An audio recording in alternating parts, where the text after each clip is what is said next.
This is the Squeaky Bum Time Podcast, a CFCP production with Mike and Laurent. All right, we're back. I'm gonna jump onto Mike's style, and I have something I want to talk about that I think is interesting. So, Mike, shut up. So this week in the Premier League in English soccer was the Carabao Cup, which is a league cup that all the professional teams play in. It is not the FA Cup, which every team in England plays. So the League Cup has 96 teams. Those are the professional teams. The FA Cup has 792 teams. And those are all the teams in England. And what I think is great about it is in England, as we're in the NBA finals, we're in the NHL finals, one of those two. It's the NBA finals and the NHL final. Right. Got it. The U.S. sports are in this win only. The only thing that matters is that you've won. And there's only one winner every year, and Americans love that. European soccer does not have that. They have this amazing thing of cups, and for a high-level team like Barcelona or Liverpool, you're in 6 competitions in a year. Or any team that starts in the Premier League, you're in 3. And I think it's great, and I think it's really helpful that we have these. Why do I think that? Because more winners is better.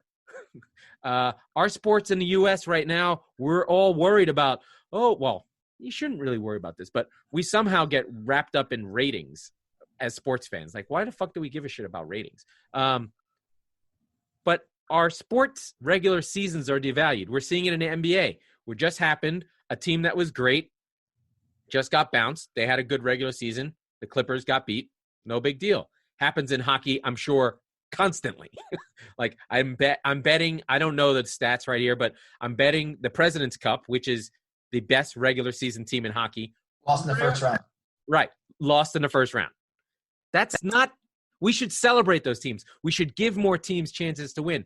And this pod is really about celebrating soccer and football and why it's different and why it's interesting. And winning more things is fascinating. Because you can judge your season and argue and go, well, that cup doesn't make a difference. Oh, I won the League Cup. That doesn't mean anything. It doesn't mean anything to a big team, but it means something to a team that's never won anything. You ask a Swansea fan what it was like to lift the League Cup 2-3 years ago. That shit mattered.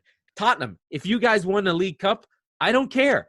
You'd be fucking happy. It would be a trophy. You'd wave it. Arsenal fans last season, they had a shit season. They finished in 10th. Were they over the moon that they won the FA Cup? You bet your fucking ass they were.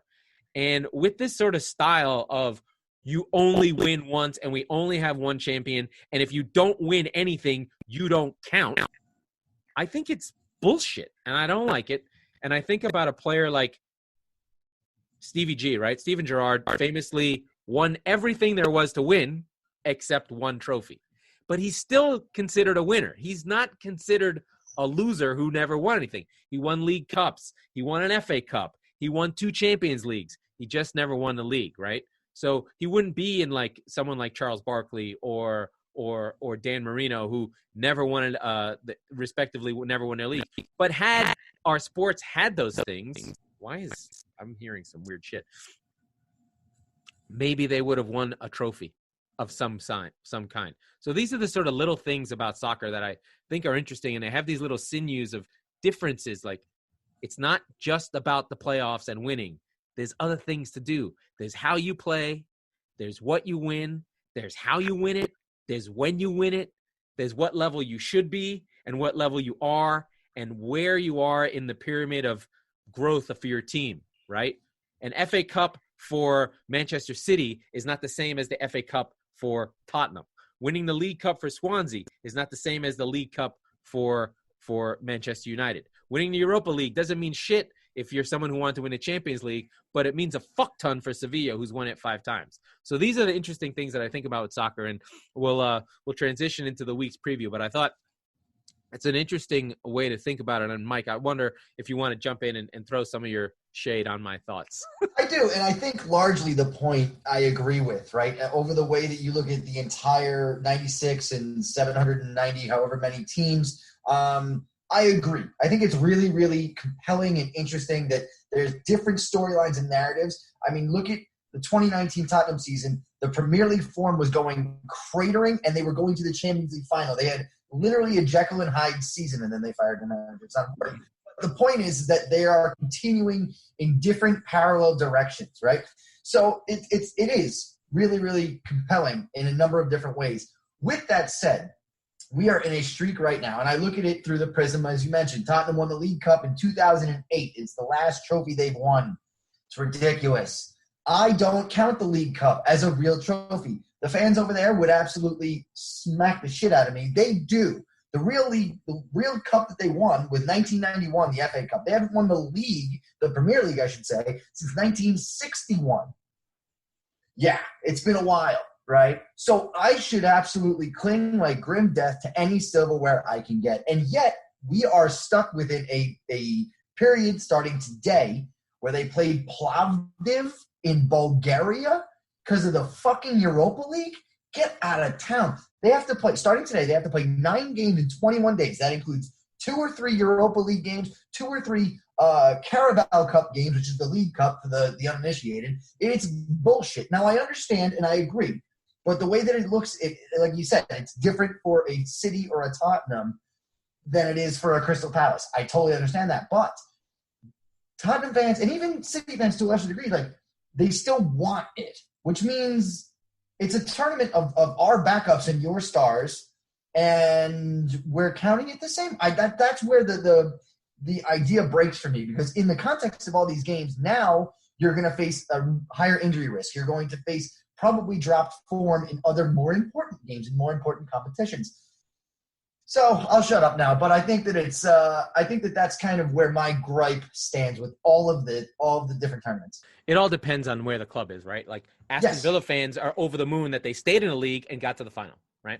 Yes, absolutely. Yeah, and it's interesting. I just like the idea of it, and the reason why teams don't play for it is because money, right? There's no money in it. If they made it like in the U.S., you could make things more compelling if they like. Let's say the NBA or even the NHL or an NBA, or if let's say they gave you extra picks if you won something, that would be incredible, right? Just if you want to make something interesting, make it interesting, right? There's certainly ways to do it. Yeah. And it's not for now, right? It'll take a long time. American culture is so playoff driven and just like, without the playoffs, it doesn't mean anything. I'm like, you know what? Don't fucking kill the golden goose, man. Don't start putting more layers of playoffs, because you end up like hockey and basketball. Basketball is probably the worst defender. And you end up with a sport that regular season doesn't mean anything, to the point that the game is played differently. That's really the problem. When the game starts being played differently, and that's where you lose a lot, to the point that like playoff basketball and playoff hockey are literally a different sport. I would totally agree. I just watched the game where I was like, that's 7 penalties, but okay, in the playoffs in the third period, that doesn't count. I think that especially in the world we're in right now, we almost have a blank canvas coming in. I mean, look at baseball, right? They've got a 16-team playoff. What the fuck is that about? You have teams with a losing record who are going to make the playoffs. It's a disaster because Manfred is the worst. Right? But you have a blank slate. You can say, look, that was batshit crazy. We're going to tone it down from that. That's new shit, right? Maybe so. So I think that there's an opportunity, and we said, previously, the NBA is flirting with this idea. We don't know where it's going to go. I know that they were talking about it before all this COVID shit, and like I said, who knows where it's going to go next. I do think that, like you said, there are ways to incentivize it, and I would be open to more things, more games, more sports, more shit. Absolutely. Yeah, let's do it. Anyway, so speaking of our favorite sport and the best tournament that we follow, and this will be another topic, it's just like, how the fuck does soccer get in your brain when you're a sports fan of one country and you're watching a team that plays in another country and you become insane and you're like, why did I even watch my sports in my country? This is so much better. But anyway, we have the big games of the week Liverpool, Chelsea. Chelsea already played a pretty decent game the other day against Leeds. Was it Chelsea and Leeds? No, that was Liverpool against Leeds. It's Liverpool against Leeds. Oh, yeah, sorry. So Liverpool having a tough run of it. We'll talk Southampton because of he shall not be named, coming soon. His royal man bun coming through. We'll get there. We'll get there, folks. We'll talk about Manchester United only because they haven't played yet, and we'll talk about City at the end, who play on Monday. But let's start with your beloved man bun and in charge, and talk to me about what's going on with Gareth Bale. Well, so let me be clear about something very straight off the top. There's been significant Tottenham storylines in each of our first 3 podcasts. Now, this is not a Tottenham podcast, despite my best. It can be. It's fine. We're starting this way. It's not. Believe me, you'll just hear me weeping sometimes. That'll be the only. It starts with who we love. It right? really does. People are going to love us because we love our teams. And so that's a great segue because this man was the first man I've ever loved. I don't know his middle name, fucking Bale. And 7 years ago, he was one of the most electric player in the country. Unbelievable. Doing shit with his left foot that I can't even fathom with my right. And he left, right? He was the hottest thing on the market. Real Madrid said, here's all of the money in the world. We're taking him with us, whether you like it or not. We said. And then by the way, his middle name is Frank. Very Frank. strange. Okay, all right. Francis. Terrific. No, not Francis. Frank. Just straight Frank? Just straight Frank. That's so English. It's Welsh. So he leaves, and he spends 7 illustrious years in Real Madrid, scoring the game-winning goal in the Champions League final. On a bicycle kick. On a bicycle kick one of them times. He did it twice, though. And the Madridistas, those pricks, those unforgivable morons, put the shit out of him. They hated him. You know why? Because he wouldn't start to speak Spanish. And I love that about him. As you can see in our Instagram post previously today. It was an waste. You xenophobic fucking dipshit. He acted like an ass. I love that he just didn't care. He's like, I won the biggest thing there ever is to win for you people twice, and you still don't like me. I love it. The one that I love is the Keppel Doré goal where he goes down the wing. He runs out of bounds. That's the best. Yes, he dribbles past somebody, runs basically into the bench, gets the ball back, and scores. Unbelievable. But so okay. The thing is when Cristiano left, he was supposed to step up, and he didn't. He didn't. Now it should be said he's oft injured, but neither here nor there. So he hasn't played over 2,000 minutes in 5 years. No, I believe that. He is out of favor with Zinedine Zidane, the French legend, for headbutting Gadouge. Who was it? Materazzi. Yeah, in the World Cup final. Fuck the scumbag fucking Italians, you pieces of shit. I would agree. Dago, wop, scum, fucks. So anyway, carry that's the coach of Real Madrid now. He hates Gareth Bale, will not play him. Gareth Bale's making more per week than some countries' GDPs for a team like Tottenham to sign him. We've talked about it for years getting him back. Now, to be fair, he could have left if he didn't want, like, the thing that's difficult with Bale for me, like as an outsider, I don't love Bale. I've seen him play. I hate his hair. He looks like a monkey. I love him on Wales because he's like plays and is in charge. Motivated. But the idea is you want to leave so bad, make it easy to leave. And he's like, nope, I will sit on the bench and get my check. Because he's getting £600,000 or euros a week to do nothing but play golf 3 times a week. Right? Yeah, but you should want to play. That would worry me. At some point, he just a smart man once told me, keep getting them checks, right? So I understand, but you can keep getting them checks if you put an effort into, I don't know, get less. Like it's not like I get it. Like I get the rationale, but as a elite sportsman in his late 20s, his peak years, he didn't play. No, he did. Well, no, he didn't. It's like, what the fuck are you doing? So it's really interesting because he basically made himself automatically public enemy number 1 with the coach, with the fans, with everybody, and yet he's still the highest paid player on the team. But how does this affect Spurs? What's going on with Spurs? So we're getting to that, sorry. So essentially, Daniel Levy, the chairman of Spurs, calls up and says, you know what? We'll take him back off your hands. No problem. Basically, twists Madrid's arm, gets them back to pay more than half of those wages for a season-long loan. By the way, they get Sergio Reguilon, I think. I'm still Reguilon? some shit. Okay, again, I don't know who it is. You know what? Soccer people can talk shit and say that they know who he is. I have no idea. I don't either. But our friend Chari, soon to be guest of the pod, tells me he's fucking awesome. So I'm excited about it. I'm really excited. If he's not crap, I don't like him. He was the best left back in La Liga last year, according to Chari. And La Liga. So that's great.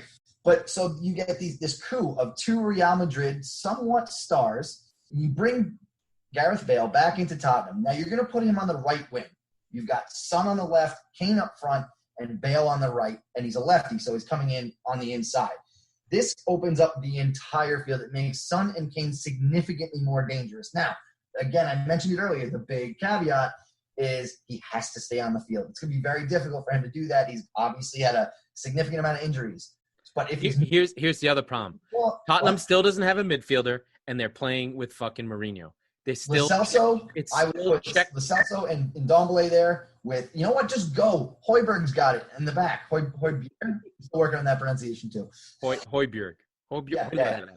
Anyway, so Tottenham now is one of the most lethal attacks in the Premier League when healthy. Again, question for all three of them up front. And they're all on their day. They're as good or as better than anybody in the league. I still think the problem is Mourinho. Yeah, no, that's fine. But the problem got less Mourinho today. That's all I'm saying. Right. It's checkbook Pulis. Is that real? Is it done? It is done. They are going to fly to Tottenham by the time this is out in the world, and they will be announced as Tottenham players tomorrow, both of them. Wow. Fucking wow. That's a big deal, man. That is a big fucking deal. Big deal. I still don't think they're better than Chelsea. They're very similar to Chelsea now, I think. No. Well, I mean, they're both midfields are jelly. So, I mean, I'd take our fullbacks over Chelsea's. I think the goaltending is not that important, but Kepa's bad. Kepa's bad. I think this puts us in that conversation with them again. And from our what's funny? I'd have to remember Bale on a week-to-week basis, and I just haven't watched him. Would you like some highlights? I've got plenty queued up. Anyway, it's not important. No. I don't want to see highlights. Okay. There's three teams still, but I think Chelsea and Tottenham and Arsenal, who, like you said last week, look good. That's a 3-horse race for 4 now. Yeah. So we're gonna find out about Chelsea and Liverpool tomorrow this week because on Sunday Chelsea play Liverpool. Chelsea, I thought, were pretty bad against Brighton and Hove and Albion, all three of them. By the way, great place, great town. That's like losing to Trinidad and Tobago, right? Right, Trinidad and Tobago. But they won because they're better. So that was good. And Christensen actually played really good defense. But if Brighton had a decent striker, which is true of like 60% of the teams in the Premier League, they would have won. Either teams can't defend at all, or they can't score. That's usually what happens. So the teams that can score can't defend, and the teams that can't score just lose. But we'll find out about Liverpool because there's something's not fresh in Denmark with them. We'll find out if they can get their energy back after that. They got exposed by Leeds. I don't think Chelsea can do what Leeds did. I don't think they're fit enough to run and play like that. I mean, essentially what Leeds did was if anyone got the ball in the midfield, any time there was a transition, 3 guys just took off. Just ran that field. And it was incredible. They just would run. If you're a neutral, you're going to want to watch this game. It's going to be one of the most exciting games of the year because, like you said, neither at the moment can defend worth shit. Liverpool can defend. They just did 3 goals to Leeds, though. Yeah, but they haven't for probably 7 months. Right, but so at the moment, you've got a lot of questions of Liverpool. Like you said, we're going to learn a lot about them. If that was a blip because they didn't know anything about Leeds, or if this is more of a pattern that starts to form. And then we'll see. I mean, I think one of the things that's interesting about Chelsea is Werner, who I didn't know how fast he was, but that dude's fast. Yeah, and we'll see if he can either play off the shoulder. I think Van Dijk could probably keep up with him. Van Dijk's pretty fast. But if it's Joe Gomez, if it's Matip, can he get behind and can Chelsea play balls fast enough? So the question is if Chelsea plays their normal midfield of either Kovacic and the other Jorginho is a good passer, but I don't get the sense that he can kick it long. That was the thing that was the thing that was interesting about Leeds. Billings, they got one of the 4 man bun players they had. He passed it to Harrison. That was an incredible ball. It was like it was a Gerrard type breaking pass out to the left. Right. It was a ping one of the from things, about 60 yards away. One of the things that I think, as I watch soccer and it starts going in my brain a little bit more, little nuanced things that you pick up. Those passes are really fucking hard, and there's only like 3 guys who can do it. That's the most interesting thing about sports to me is that I find it in hockey because I watch it a lot, but soccer as well. When you reverse the field in any situation, you're passing the ball 50 to 60 yards, and if it's anything other than on a dime, you're an asshole, right? Yeah. Like well, it's even in American football, that cross-field throw, you just don't do it. It's a disaster. Right, exactly. So, yeah, they're just little skills where I'm like, God damn it, that was cool. Catching a pass in hockey on your skate and then kicking it up to your foot when it's coming at you 75 miles an hour. I'm like, holy shit. How do you do that? Yeah, but you don't. But the thing is, when you have to watch it a lot and sort of go, oh, guys can't do this. Right. The nuances. The problem that people have with soccer in the U.S., especially if you're watching MLS, is that you don't look at all of these nuanced plays. You just see the ball go in the net sometimes, right? Right. You don't know. The problem I always had was, how do I know who's good? Right, exactly. What am I looking for? Right. And the more you watch, the more you pick up on those little things. So, right. So we've got that game. We're fucking around. We did Tottenham. We did Chelsea. What do I have to say about Manchester United versus Crystal Palace? Well, I think that United put them to the sword because I'm worried about Palace from a relegation perspective. I don't want to go down. Why? I want Palace. Why? They got Roy. Uncle Roy, we trust. No, what's interesting for them is they actually got 2 good players, right? They've got Batshuayi, who's sort of like a high-end sub or a lower league striker. Like on a good team. Yeah, that's fair.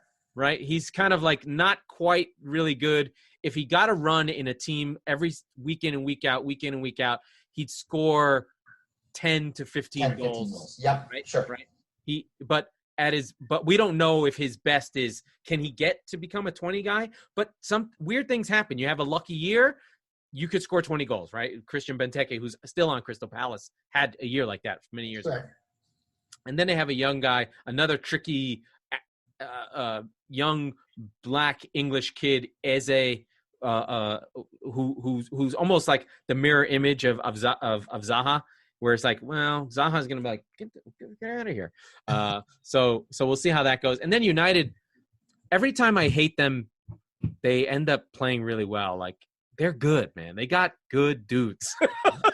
Yeah, I think that they've had another week to get healthy too, because that's you can't discount that. It's been 30 days since the fucking season ended, right? Yeah. You've got that extra week where Luke Shaw was managing an injury, and you've got and Pogba getting another week to gel together a little bit. So I think I think the Fernandez thing is a big deal.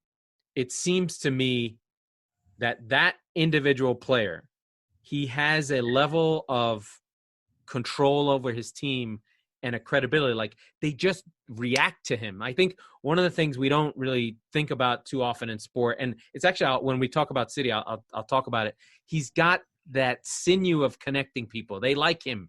Pogba's excited. He's like, who's this guy I can play with? He seems to be talking to people. He's in the middle of the pitch. He's creative, but he clearly has elevated the team in training somehow. I mean, I don't know all this stuff, but you just see it, right? You're like, okay, all of a sudden this team clicked with one guy.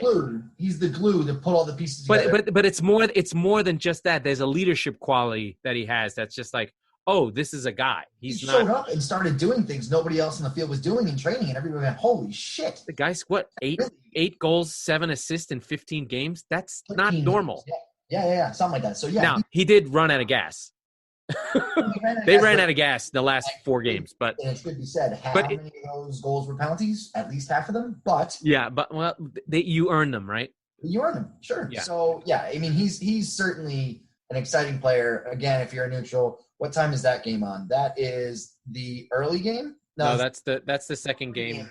Oh, they're in that 3. They're in that 4 games in a day thing. Good. I can't leave the house. I don't mind. So I have a daughter. I can't just sit at home and watch games. So, as much as I want and to. then we go to the last game of the week on Monday, which is There's two games, but my game this Sheffield United. There's my team, Wolverhampton, playing Wolverhampton Wanderers, who we've already been suggesting to people, watch this team. They won 2-0 against Sheffield United.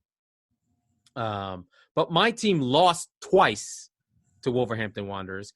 And even when they were scoring 100 points a couple of years ago, even when they came up, Wolves gave City problems because they're their exact team that gives City problems. Really tight, really organized, really good on the break. And if you make a mistake, it's in the net. With guys who take chances. And the emergence of Traore, he spun Otamendi around twice, dropped him, scored goals. And once he started finishing, I have no confidence for this team. And the thing I was talking about with Fernandes, the problem with City is it's not a talent thing. It's a leadership thing. There's no spirit for the team. Right. The spirit has to come. League, right? They're the best team in the league. The best player in the league. Hypothetically, Kevin De Bruyne should be that Bruno Fernandes type guy. He's a leader, but he's not a he's a go home with. He's got 3 kids. Like, he's a go home and be with your family guy. He's not a rah-rah. You don't see videos of him at the pub. Like, Vincent Kompany was just like, he would be at the pub and be like, boys, we won the fucking league. We fucking beat United. City is blue. And he's like, holy shit, who's this guy? He's from Belgium. Why is he like, I'm fired up, right? Yes. So that piece of the team is missing. Liverpool have it. They have it with Jordan Henderson as the Englishman, and they have it with Van Dijk as the on-field kind of like, this is bullshit in the back. Chelsea don't really have it. I mean, they have leaders, but they're missing that piece. United, who? I think Arsenal has it with Aubameyang. Arsenal has a different type of leader. He's galvanizing. They love him. He brings smiles. He wants to score goals. They want to score goals for him and help him score. So he's got that. There's a real leader in that team. And I think Pogba was supposed to be that for United, but clearly he wasn't for some reason because Mourinho threw him under the bus like an idiot. But now they have that with Fernandes. City's missing it. And I don't see that personality in the team because I don't think that Pep wants those guys. You know what I mean? Like, he inherited. Pep is the only ego in the room, right? Right. He inherited Kompany. Right. When he went to Barcelona, he inherited Puyol. When he was at Bayern, he inherited Lahm and he inherited Muller. Those guys and Neuer. Those guys led the team. He didn't have to do dressing room stuff. He didn't have to be like, this is my club. I play for this badge. Like, Manuel Neuer, I mean, those guys for Bayern were like, I've been here since 8. You'll leave. And we'll start. Right? We're still going to be here. Right? There's nobody at City that – I mean, maybe Phil Foden can become that. I love Phil Foden. I guess. But he's not that yet. Right? No, he's a little ways off. But I think the thing to remember, too, is that this is an important trait. And this is the one of the traits that separates in the Chelsea-Liverpool games. This is when that trait shows up, right? When you're trying to break down West Brom in the 80th minute. That's when that trait shows up. But over 38 games, let's not play ball with City here. They are absolutely flush with talent, despite losing one of those guys, I think, in David Silva last year because he retired. He's one of those guys. He didn't retire. He's in Spain. Well, he retired. Right, okay. He left on a free transfer. Yeah. So I think that it's not, like I said, we're not going to cry for Manchester. I mean, it might be Raheem Sterling. Someone may step up, but it doesn't feel that way from the outside, right? Right, I get that. Right. Now, they want to push on. They want to score goals. They have that. But who's going to be the guy? And I think that's the thing that scares me for City. I have this term. It's weird. It's the Englishness that you need. No, I agree. And I don't think – and City doesn't have it at all. Now, and the weird thing is look at the games they lost. City lost to Lyon. City lost to fucking Arsenal. Just games they should never lose. Ever. No, I agree. And the crazy thing is, we spoke about Wolves on our second episode earlier this week, where we were talking about how Portuguese they are and how they have like one pasty white guy and everybody else is Portuguese, right? But think about this for your Englishness term, okay? To go back to the bar analogy, Wolves, as a caricature of a team, they're the guys in the back of the bar smashing bottles over each other's heads and just headbutting out of joy. Right. But they do have Englishness, right? The Englishness they have is in their defenders, right? They have Bali and they have Dendon. What is it? I can't remember. There's another center back. No, the other center back. Connor Cody has not missed a minute in the Premier League in 3 years. Yep. That's a guy. Right. That's your guy. I agree, but going like everybody else going forward, they're just ravenous. They're crazy. They're on you. They press like a City or like a Liverpool, but I almost feel like they're more lethal for some reason. One of the things in that All or Nothing, when they beat Tottenham last year at the Lane. Jan Vertonghen comes off the field. They lose 3-2, and he goes, "We didn't play a bad game. What the fuck just happened? What the fuck just happened?" Yeah. Well, by the way, Connor Cody is English. There you go. Okay, so I retract my lack of Englishness. No, yeah, he's their English guy. Like, you need it. Like Liverpool actually have a lot, right? They've got Henderson. They have James Milner. They have that. You've got to have someone who knows the roots of the country on the team. Like, I just think it matters, right? Like the famous Arsenal team, the defense, they were all English. Yeah. Always. Right? You can have all the flair and whatever, but ultimately there's got to be a get stuck in, you fucking cunts. Let's do this. Right? You've got to have it. I just think you do. And that's kind of why I weirdly am a City fan, but really I want to be a shitty football team fan. I really just want Tony Pulis to be my coach. You need a crap football, crap pundit favorite team is what you need. I do. I follow all of them. I'm always like, I hate Burnley, but I secretly like Burnley. I can't follow you down that road, but I get what you're talking about. Like, why isn't Spurs buying Tarkowski? They think Dave Sanchez and Eric Dyer are good center backs. So they're wrong. Yeah. Dyer's showing signs of life, but yeah, it's not. If you're not gonna play out the back, like, why just buy Tarkowski? He's the best guy if you're not gonna play. Because they wanted it. You know what? They got Højbjerg and they put him at the 6, and they were like, you know what? We'll play around him. That's it. Believe me, I'm not saying it's the right way. If I'm Arsenal, I'm like, give me Tarkowski. If City signed Tarkowski, I'd be over the fucking moon. I'd be like, yes, we will play. He won't play out the back. We'll go do that. We'll use the other guy. He'll just go, okay, I'm gonna get rid of the ball.